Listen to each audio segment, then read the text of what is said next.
World Rugby has dropped their controversial Nations Championship idea. They just could not get the support of the unions. The Tier 1 nations were very concerned about player welfare, and rightly so, considering that some of the unions have basically put rules in place to limit the amount of games a player can play in a calendar year.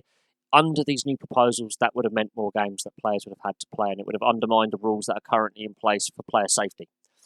It's plain and simple. It would have undermined a whole host of rules and regulations that the individual unions are bringing in to make sure players are safe.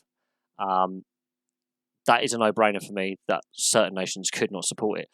Other nations not supporting it for financial reasons or for reasons that it would have meant basically Fiji, Tonga and Samoa would have been decimated for player talent. The Fijians, Tongans and Samoans are also threatening to walk away from the World Cup.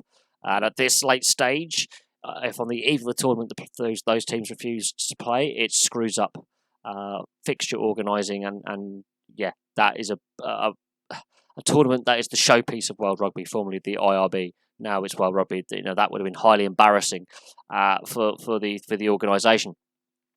What we've seen though in recent hours, even not just recent days, is FIFA have brought in these rule changes to world football, and the use of VAR and use of experimental rule changes at a major tournament. They forged ahead with it, and it's having negative impacts almost straight away. World Rugby, I think we're also mindful of what FIFA are doing and how controversial and negative that has been, but also they can't get their member unions on board with it. If you cannot get the international community on board with what you're doing in international sport, an idea is dead in the water. They just could not get the support there. And it was a controversial idea. The Tier 2 nations were just not supporting it at all. Fans were very sceptical. And even experts were really ripping the idea to pieces, piece by piece. I think in basic principle what Augustine Pichot wanted, World Rugby they altered it too much.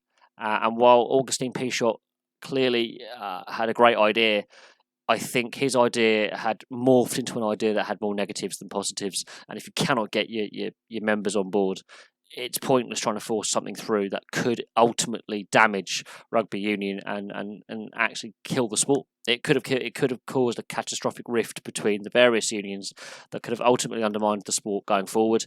And when you've got 3 nations threatening to boycott the World Cup as a group, that would be highly embarrassing for the tournament organisers and World Rugby.